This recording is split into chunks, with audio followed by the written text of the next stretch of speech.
curhat sih. Jadi kan kantor kami itu letaknya itu ada di area ITB, teman-teman. Nah, seperti yang teman-teman tahu, area kampus itu masih ditutup sampai waktu yang tidak ditentukan kan, apalagi yang di Bandung.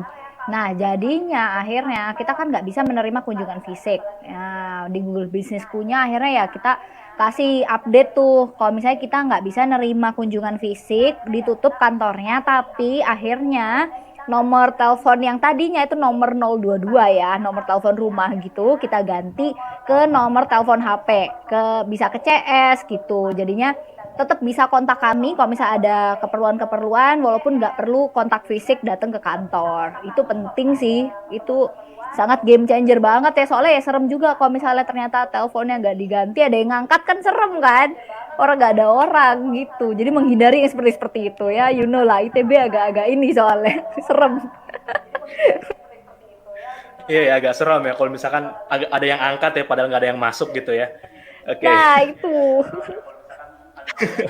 Nah, aku lanjutin lagi ya. Jadi ada beberapa fitur buat teman-teman nantinya bisa manfaatkan fitur ini untuk lebih gimana ya? Untuk lebih adapt lagi atau lebih menyesuaikan lagi ya untuk situasi pandemi saat ini.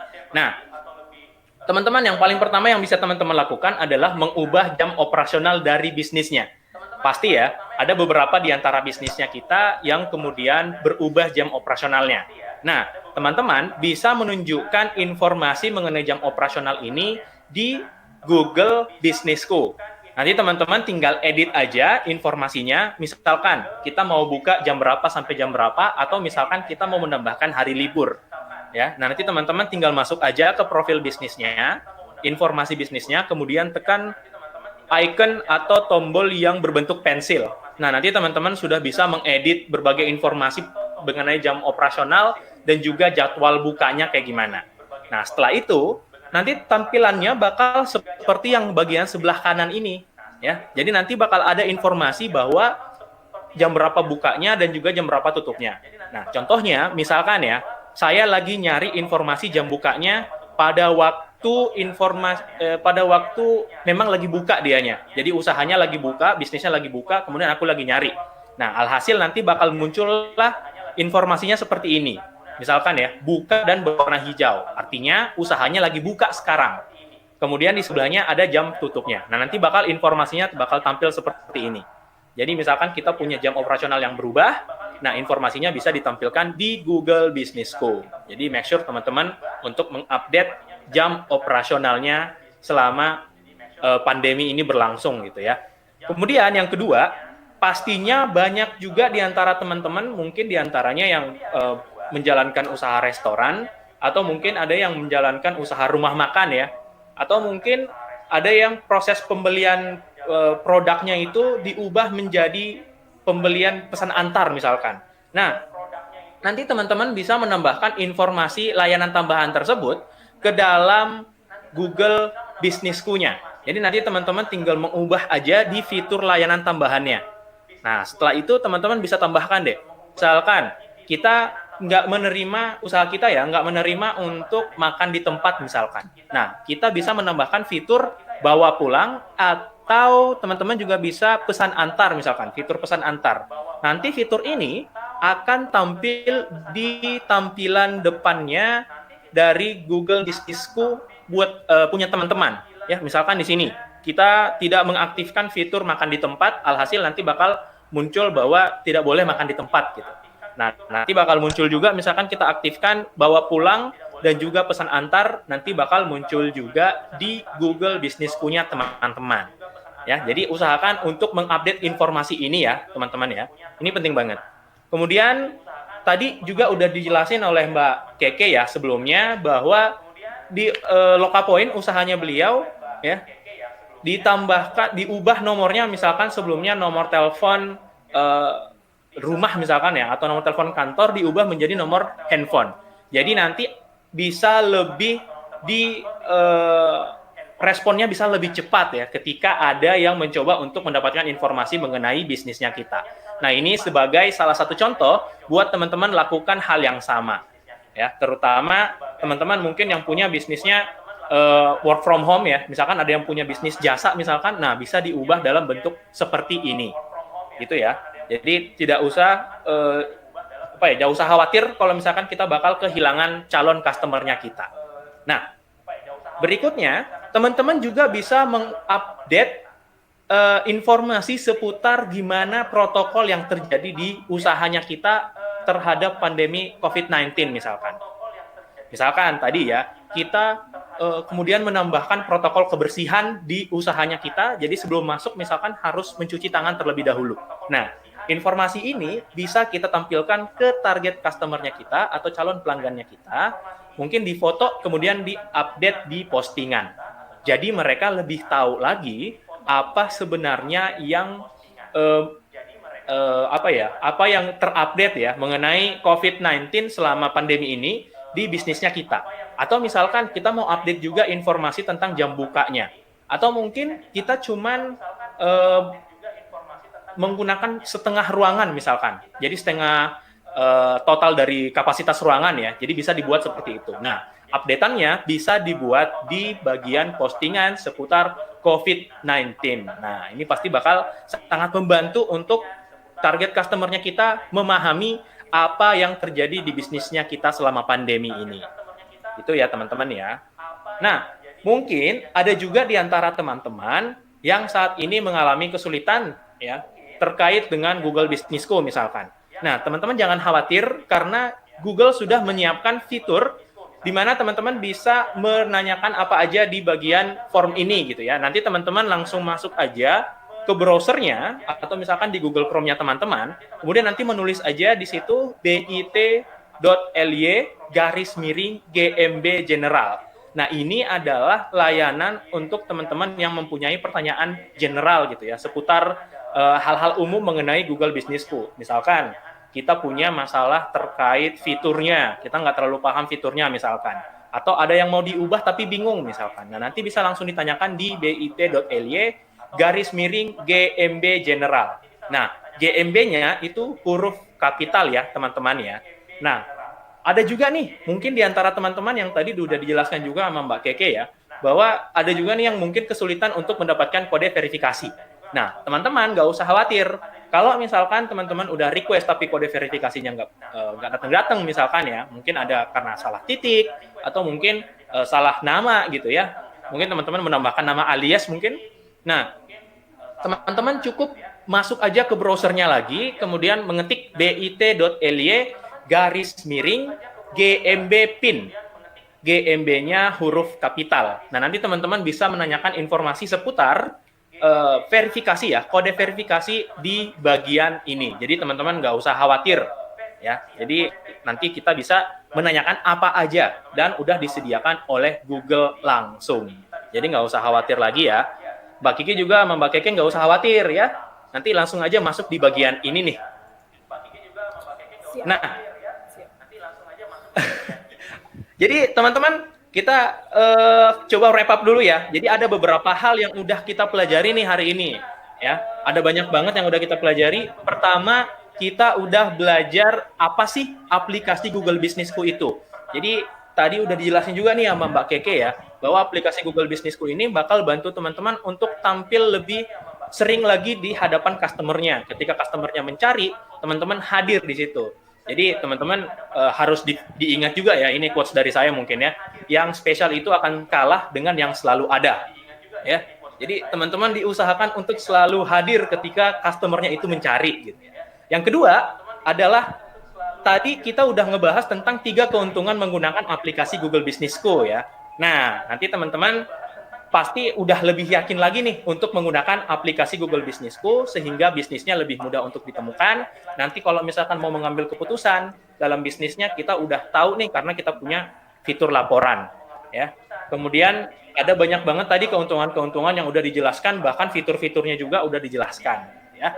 Nah, mungkin Mbak Keke mau menjelasin nih yang ketiga terakhir nih, ada beberapa fitur nih yang tadi udah dijelaskan. Betul. Tadi fitur-fiturnya udah cukup banyak ya, ada 11 fitur-fitur teman-teman, terserah favoritnya teman-teman mungkin yang mana. Kalau aku sih fitur yang paling terkesan banget itu paling suka fitur profil karena memang yang harus kita selalu lengkapin. Terus abis itu fitur laporan gitu. Nah selain itu teman-teman, selain fitur-fitur yang 11 tadi ya, semoga masih pada inget ya, puing-puing ingatan tolong digali lagi. Ya selanjutnya tadi kita udah belajar teman-teman ya sama Mas Irul bagaimana sih memanfaatkan fitur-fitur tersebut untuk mengoptimalisasinya selama pandemi COVID-19 ini. Apa aja yang harus dirubah, apa yang harus ditambahkan, apa yang harus dikurangin gitu. Nah, terus habis itu kelima, barusan banget ini semoga udah dicatat, kontak penting, bagaimana kalau misalnya teman-teman ternyata ada masalah ketika membuat Google Businessku, ada challenge-challenge tersendiri ya, silakan nanti hubungi link-link tersebut yang tadi udah dijelaskan untuk menghubungi tim bantuannya Google Businessku. Gitu. Keren ya hari ini ya kita. Nah, kalau misalnya teman-teman ternyata nih kayak, aduh Kak, aku tadi sinyalnya putus-putus atau ternyata, aduh Kak, aku tadi masih ngambil minum, nggak tahu. Nah, teman-teman tenang aja. Teman-teman bisa unduh ringkasan dari modul ini ya, Mbak Kiki di mana Mbak Kiki tuh? Kalau mau unduh. Iya, Mbak Keke, nih teman-teman semuanya yang dari tadi nanya nih, wah saya ketinggalan kan? Tadi ada yang ketinggalan, ada yang baru bergabung. Nah, teman-teman jangan khawatir karena kita sudah sediakan link untuk mengunduh ringkasannya secara gratis yang bisa teman-teman unduh sekarang juga di bit.ly garis miring kelas Gapura 01 ya. Buat teman-teman semuanya yang tadi tidak sempat mengikuti kelas secara utuh, teman-teman bisa unduh ringkasan modul pada siang hari ini di bit.ly garis miring kelas Gapura 01 ya. Teman-teman bisa catat dulu atau langsung di scan barcode-nya juga boleh seperti itu. Nah, teman-teman nih, Kak Keke sama Kak Irul juga nih, teman-teman juga harus isi feedback ya Kak Keke sama Kak Irul supaya teman-teman bisa memberikan saran dan kritiknya untuk kita tentunya. Dan tadi juga sudah saya sebutkan di awal kalau teman-teman ingin mendapatkan sertifikat dari kami, syaratnya adalah teman-teman harus mengisi kolom feedback yang ada di layar teman-teman masing-masing sekarang juga di bit.ly garis miring GD Livestream bit.ly garis miring GD Livestream. GD-nya besar, L dan S-nya juga besar ya. Jadi harus sesuai supaya teman-teman tidak lupa.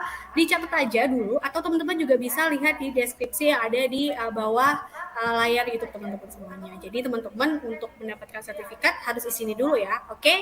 Nah, Mbak Keke sama Kak Irul nih, ada satu lagi nih Kak Keke, aplikasi yang sangat-sangat bagus banget buat teman-teman para pelaku UMKM. Apa sih itu Kak Keke? Oh Silakan. iya, bener-bener. Iya teman-teman, jadi misalnya nih teman-teman kayak, wah tergugah banget dengan ternyata daripada rebahan, ikutan kelas Google ini tuh sangat-sangat menarik ya, sangat-sangat menambah wawasan. Nah, setelah dari kelas ini teman-teman ternyata pengen belajar lagi nih hal-hal lain terkait pemasaran dan bisnis secara umum, teman-teman bisa belajar dari aplikasi namanya Google Primer. Nah, teman-teman bisa unduh aja nanti aplikasinya ya. Silahkan boleh boleh next dulu Mbak Kiki. Nah, nanti teman-teman sebelum mengunduh kira-kira apa aja sih yang bisa teman-teman dapetin dari situ?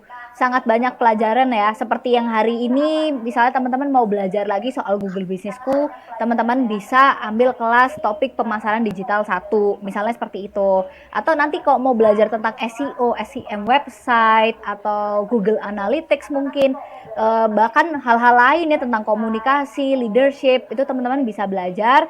Nah, cara unduhnya gimana Mbak Kiki? Boleh next Mbak Kiki? Nah, teman-teman bisa unduh aja di Play Store atau App Store. Jadi tinggal bisa belajar di kapan aja, di mana aja, dengan 5 menit doang teman-teman bisa membereskan satu modul. Udah menambah sebuah wawasan ya, daripada 5 menit kayak ngelamun doang atau mantengin sosmed doang. Gitu Mbak Kiki. Dan jangan lupa ini gratis ya Kak ya, ini gratis gitu. Betul.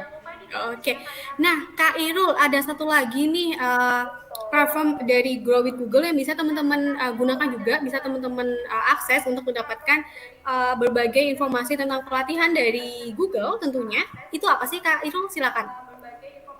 Nah, jadi untuk teman-teman ya, yang mau mencoba untuk lebih produktif lagi, nanti bisa langsung masuk ke 2 halaman berikut nih di browsernya.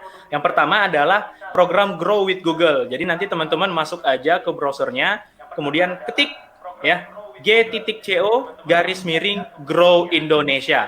Nah, nanti teman-teman di sini itu bisa banyak mempelajari banyak hal ya, terutama gimana caranya menjalankan bisnisnya biar lebih keren lagi dan lebih berkembang lagi. Nah, setelah itu teman-teman juga bisa masuk ke bagian yang skill shop nih. Nanti masuk aja di browsernya, kemudian ketik skill shop ya, skillshop.withgoogle.com. Nah, nanti teman-teman ketik itu aja, nanti teman-teman bisa mempelajari banyak sekali fitur-fitur yang disediakan oleh Google. Misalkan teman-teman mau mempelajari tentang Google Ads kayak gimana, misalkan teman-teman mau mempelajari tentang Google Analytics misalkan, ya nanti teman-teman bisa langsung masuk ke dalam browsernya dan mengetik alamat tadi ya. Nanti pasti bakal dapat banyak sekali update-updatean terbaru tentang fitur-fitur dari Google. Kayak gitu. Nah, kalau misalkan kita mau mendapatkan informasi terupdate, kemana nih Mbak Kiki nih? Iya, nih Kak Irul dan Kak Keke jangan lupa juga ini paling penting dan yang paling bisa teman-teman lakukan. Jadi teman-teman supaya tidak tertinggal informasi penting dan event-event dari Google Indonesia lainnya, terutama dari Grow with Google, teman-teman bisa ikuti atau follow media sosial dari Google Indonesia. Di Facebook adalah di @googleindonesia dan satu lagi ada di Twitter yaitu di @google_idn. Kak Keke sama Kak Irul udah follow semua ya? Gimana nih Kak Keke? Ya, aman ya? Oke, ini teman-teman semuanya. Nah, Kak Keke, Kak Irul, ini adalah sesi yang paling ditunggu-tunggu oleh teman-teman peserta pada siang hari ini. Adalah sesi pertanyaan, sesi tanya jawab. Kak Keke sama Kak Irul gimana? Udah siap? Siap. Siap ya? Oke, siap ya.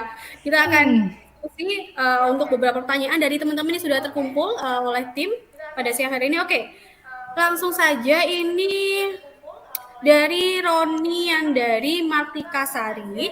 Tanya dong Kak, apakah nama toko kita bisa dirubah kalau sudah punya akun Google Businessku? Pertanyaan pertama untuk Kak Keke, silakan. Oke, jawabannya bisa. Jadi teman-teman walaupun teman-teman akun Google Business-nya sudah diverifikasi, teman-teman nanti di bagian dashboard-nya teman-teman bisa ubah profil termasuk nama toko ini. Misalnya ternyata teman-teman ganti brand gitu ya, nggak apa-apa bisa. Cuman memang ketika kita merubah informasi penting seperti nama, alamat, itu kita harus menverifikasi lagi ulang gitu. Jadi kita harus menunggu surat cinta lagi nanti dari Google. Nah, kalau misalnya surat cintanya udah nyampe, kode verifikasinya sudah nyampe, nanti teman-teman tinggal masukkan aja, prosedurnya sama, masukkan aja PIN-nya. Habis itu teman-teman udah bisa diverifikasi, nama yang baru bisa tertampil. Tapi sambil menunggu suratnya itu datang, teman-teman tetap nama bisnisnya seperti semula yang awal gitu. Cuman ya memang saran aku Mbak Kiki kalau misalnya di awal tuh lebih baik kita tentukan dulu ya, misalnya brandnya mau apa, terus abis itu sesuaikan aja namanya dengan plang toko depannya, itu akan lebih baik juga gitu sih. Oke, thank you Kak Keke. Boleh lanjut ya? Pertanyaan kedua. Boleh. Dari Anissa Aulia Rahma, tanya dong Kak, kalau untuk toko yang basicnya toko online dan tidak punya toko fisik, apakah bisa mendaftarkan di Google Business maksudnya gitu ya? Oke, Kak Idul langsung boleh silakan dijawab. Oke, aku ya. Jadi nanti teman-teman kalau misalkan ya, tokonya misalkan dia bergerak di bidang jasa atau misalkan di toko online dan nggak punya toko fisik.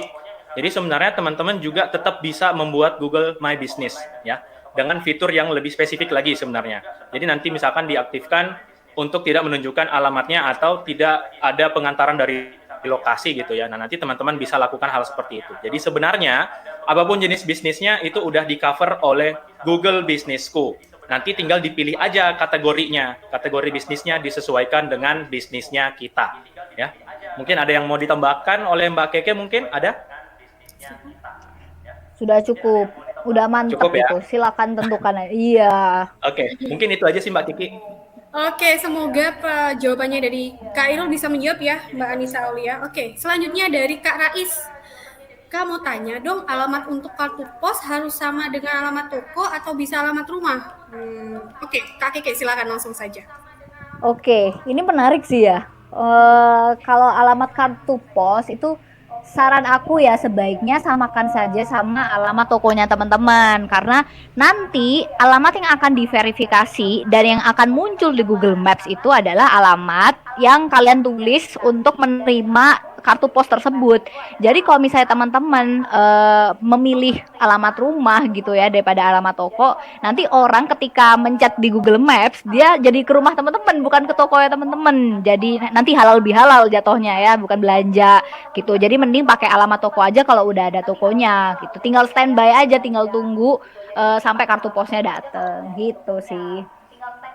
Siap. Oke, terima kasih Kak Keke untuk jawabannya. Keren banget. Selanjutnya, dari Kak Adi T. Wahyudi. Tanya dong Kak, apakah satu akun email bisa untuk 2 nama bisnis? Oke, silakan Kak Irul. Oke, jadi apakah satu akun email bisa untuk 2 nama bisnis? Jadi kayak gini ya, teman-teman untuk satu akun Gmail itu nanti teman-teman sebenarnya udah bisa memiliki beberapa lokasi, ya, beberapa lokasi. Bahkan ada di bagian sebelah kanannya itu ada menunya, teman-teman bisa menambahkan lokasinya di situ. Saya kasih contoh kemarin ada di tempat saya kerja sebelumnya ya. Jadi kita tuh ada beberapa cabang gitu ya. Ada beberapa cabang, alhasil kita mencoba untuk menambahkan lokasi Google Bisnisku untuk setiap cabang. Nah, itu bisa dilakukan melalui dashboard atau halaman utama di bagian sebelah kanan kiri ya, kiri layar gitu ya. Nanti teman-teman bisa pilih di situ tambahkan lokasi. Nah, di lokasi ini nanti teman-teman bisa tambahkan bisnisnya ya. Tapi kalau saya sarankan sih lebih ke arah yang memang namanya mungkin sama gitu ya, mirip ya. Nah, jadi misalkan kita punya beberapa cabang, nah ditambahkan nanti di situ. Kemudian teman-teman juga bahkan bisa menambahkan user untuk satu akun Gmail. Maksudnya kayak gini, jadi misalkan teman-teman mau tambahkan akses ke karyawannya untuk mengatur Google My Business-nya atau Google Business punya teman-teman gitu ya. Nanti bisa ditambahkan juga usernya. Dan ini nanti pasti bakal lebih membantu lagi untuk teman-teman yang udah mengelola Google Business punya teman-teman secara lebih profesional. Oke, mungkin itu aja sih. Wah, keren banget Kak Irul jawabannya, lebih dari pertanyaannya nih, keren banget. Kak Keke ada tambahan? Cukup ya, oke. Langsung saja ke pertanyaan selanjutnya dari Kak Vincentia Ganesi Madita. Tanya dong Kak, sudah coba berkali-kali buat minta kirim surat verifikasi dari Google, wah surat cinta dari Google nih, tapi dari Google belum datang juga, belum pernah datang. Apakah alamat lokasi sudah benar? Bagaimana solusinya? Oke, Kak Keke, Oke, siap. boleh langsung di... Betul, ini masalah kamu mirip banget sama aku. Jadi aku tadi udah sempat cerita kan, aku ngajuin verifikasi, nungguin si surat cinta ini udah sampai hampir 2 bulan waktu itu. Sampai udah lupa juga sebenarnya udah apa daftar Google Bisnisku. Nah akhirnya pas suatu hari akhirnya teringat. Nah aku coba utak-atik lagi, masuk lagi aja ke dashboardnya. Kamu coba ada opsi di situ ubah metode verifikasi. Nah cobain aja, ubah aja. Kalau misalnya dia menyediakan via telepon, via SMS, PIN atau email, itu kadang bisa muncul. Dan aku waktu itu case-nya, kasusnya bisa akhirnya muncul via telepon. Aku langsung klik aja, ini bisa. Aku pilih telepon, abis itu aku langsung ditelepon sama orang Google, cuma nanyain kantornya berapa lantai, yang pakai berapa orang, bentuknya seperti apa, gitu aja sebenarnya. Terus abis itu kita langsung dikirimin PIN-nya. Kalau misalnya ternyata masih ada problem, nggak muncul kayak gitu opsinya, tadi Mas Iro udah ngasih ya tadi ya untuk link bantuannya, silakan hubungin aja ke situ, insya Allah dibantu gitu. Oke, terima kasih. Mungkin menambahkan dari Kak Keke, jadi teman-teman yang ada masalah dengan kode verifikasi, entah belum datang atau nggak tahu entah kemana, teman-teman bisa akses di bit.ly/GMB PIN. Bener ya Kak Keke ya? Betul. bit.ly/GMB PIN, Google My Business PIN. Oke, GMB ya singkatan.